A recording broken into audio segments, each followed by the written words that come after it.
Okay, you put the word strike in this machine's name, yet you did nothing more than make it a more beam spammy version of the Freedom Gundam instead of a versatile machine that the strike was.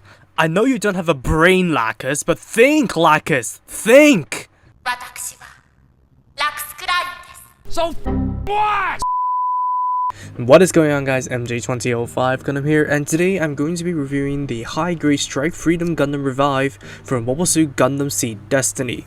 Right, I know I absolutely despise Seed Destiny and Kira Yamato, but hate the pilot, not the design, especially when Kujo Kyoya used it in tactics we'd never see from Seed. So, here is the kit itself straight out of the box with all stickers applied, and while surface detail is scarce when compared to the real grade, the design is perfectly replicated with top-notch proportions and amazing bodily color separation, with only stickers making up for the sensors on the front and the back of the head, the eyes, and the golden blotches on the wings, 2 for each wing. There is also a silver sticker under the clear eyepiece to give it more shine if people want to outline the eyes instead, but first of all, the clear eyepiece is blue, not yellow, and secondly, the build structure has been discontinued, so this might not have been the best idea to begin with.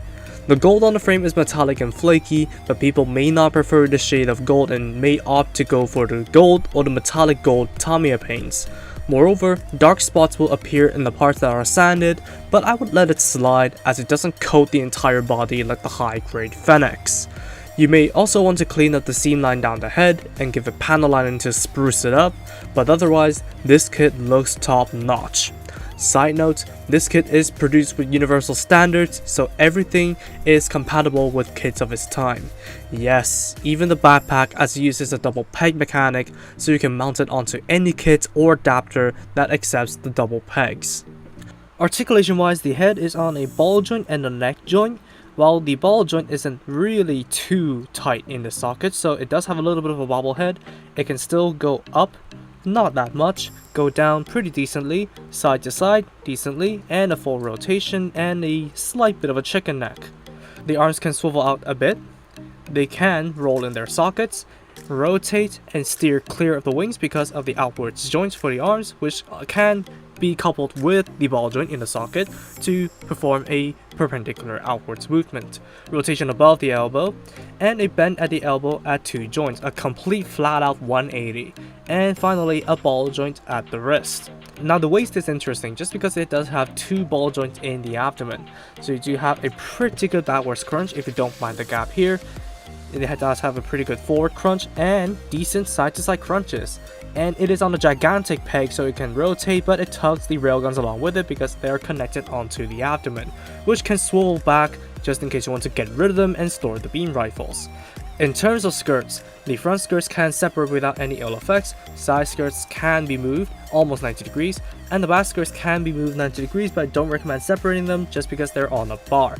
Now the legs themselves, they can do the funky dance pretty effectively, and they can move forwards 90 degrees, backwards 90 degrees, outwards 90 degrees, so all the way in every direction, rotation at the hip, and a double jointed knee, flat out 180 as well. There's a leg thruster over here that you can open up just like so. The ankle armor can be moved because they are jointed towards both sides. The feet can move forward, not that much, so the weight issues cannot be easily alleviated on the ground. Move towards the back pretty decently, side to side on the ball joint, rotation on the ball joint, and some toe movement as well.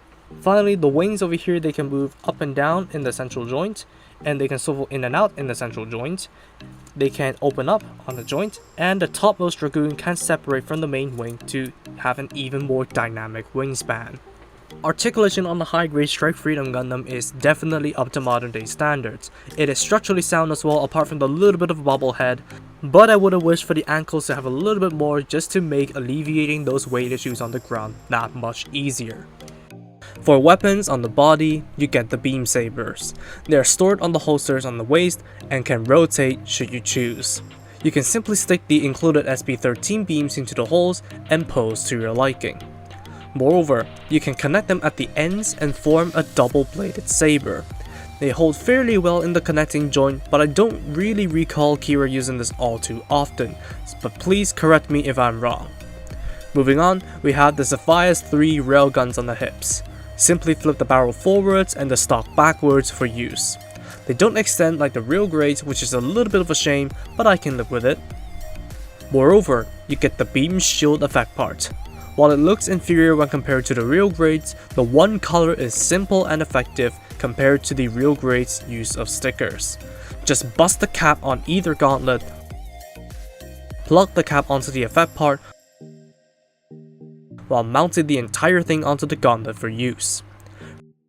Furthermore, we have the beam rifles, with stickers for the 3 blue trims on the body,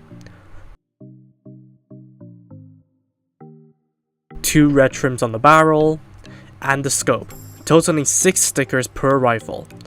They could have done a better job with this, as misalignment can trigger OCD with the gaps between stickers, but on the shelf, they're barely noticeable. Paint is still recommended though. Just flip out the handles and slide them into the hands for use.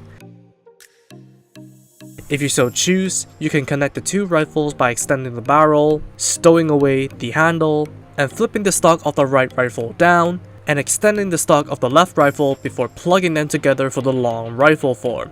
The flipped out stock of the right rifle looks a little bit bare, as that on the real grade is a clear blue piece to act as a scope. To store them, swivel the railguns towards the back to reveal holes for the rifles to plug into.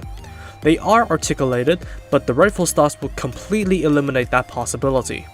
Finally, we have the dragoons on the wings. As opposed to the connections of the amazing Strike Freedom, these ones are much easier to take off from the holsters. However, there are no custom adapters that I know of to prop them up other than the ones that came in the DX set due to the weird design of the dragoon connections. Speaking of which, you don't even get the Wings of the Skies in this kit. I can't understand that the real grades are premium because Bandai, but even the old high grade came with 2 sets of effect parts for you to launch the dragoons. It's a bit cheap for them to not include 2 more, but at least the option is half there. Come on, Bandai. You can't even hold the dragoons in the hands for them to act as beam blades like how the champion used them. The wiki states that they are able to function as such, but the only thing that went through Kira's mind the entire time he piloted the Strike Freedom is and beam spam. So we never quite saw this in Gundam Seed Destiny. In other words, there are dead weights on this kit if you don't make or improvise a means to display the dragoons away from the Gundam. To top it all off, you do get 2 open hands for dynamic posing. For comparisons, here is the high grade against the real grade, and while I'm slightly bummed that the high grade doesn't look as glamorous as the real grade with the full burst mode and chrome wing frame, I'm glad it is immeasurably more stable than the real grade. Still, the latter has the aesthetic edge if that's what you're looking for.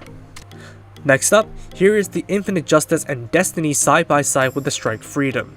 While they do look good together, it feels so incomplete to not have the high-grade Cosmic Era Legend Gundam. Come on, Bandai, you're a nanoscopic distance away from completing Seed Destiny's nuclear Gundams. Moving on, here is the original high-grade Cosmic Era Freedom Gundam, albeit with the amazing Strike Freedom's cross vents, and the original Gundam. Finally, here it is next to the Barbatos Lupus Rex. If only we saw the end of that battle, but let the fanfic authors do that for us. To conclude my review, the first major point is it is simple and effective. While the real grade uses all these complex mechanics to construct the gimmicks of the Strike Freedom, the high grade Cosmic Era simplifies the construction and achieves the same effect while being immeasurably sturdier than the real grade. Secondly, it has slightly inferior looks but superior mechanics. Yes, I admit the only inferior aspect of the high grade is the omission of the full burst mechanics, so it looks less glamorous compared to the real grade, but you'll have more fun posing with it as you don't have to put up with the falling pieces and fragility of the real grade, and the poses strike just as hard as the real grade. Finally, the dragoons are dead weights. All the other weapons are implemented to a superb effect, but the dragoons are completely useless if you don't purchase the DX set for the effect parts and adapters for them. or if you don't improvise anything to display them away from the Gundam. It doesn't even make any sense for the old high grade to have 2 sets of branches for the display, only for the Revive to completely omit the option. A lamentable fate for a signature weapon. With all of that said, I'm gonna give this kit a 7 out of 10. It's still highly recommended over the real grade if you're not at all concerned with surface aesthetics, and recommended overall even if you detest Kira Yamato and Seed Destiny, as it makes for a good display for any dream matchup you put it in, especially against the Lupus Rex. Just make sure the pilot is Kujo Kyoya and you'll be grand. And this is gonna wrap it up for the review. Thank you all so much for watching this video. If you did like it, please be sure to drop a like, comment, and also subscribe for more Gunpla reviews, Gunpla news, and all that kind of stuff. Turn on notifications for future content alerts if you haven't, and I'll see you all in the next video. Take it easy, and peace out.